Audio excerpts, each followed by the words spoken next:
અંકલેશ્વર ઉદ્યોગ મંડળની ચૂંટણી જંગ વચ્ચે ગડા સર્કલનું લોકાર્પણ સત્તાપક્ષ દ્વારા કરવામાં આવ્યું હતું.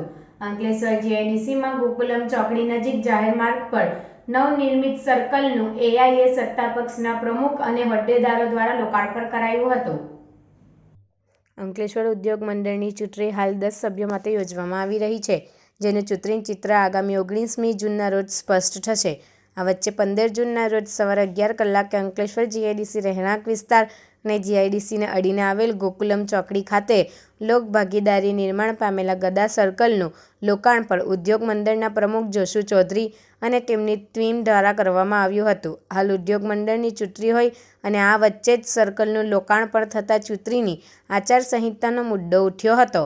ચૂંટણીમાં હાલ તડજોડની નીતિ વચ્ચે વિકાસ અને સહયોગ પેનલના ઉમેદવારો વચ્ચે ખેંચતાણ ચાલી રહી છે.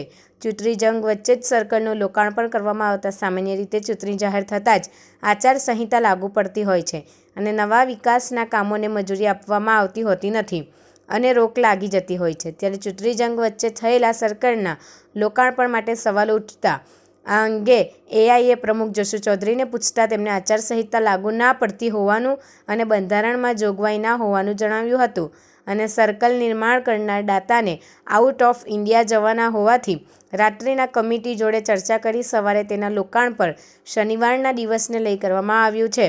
તો આ અંગે એઆઈએના ચૂંટણી અધિકાર મનસુખભાઈ વેકરિયાને પૂછતા તેઓએ જણાવ્યું હતું કે આ અંગે બંધારણ અને ચૂંટણીની જોગવાઈઓ તપાસ કરવામાં આવશે.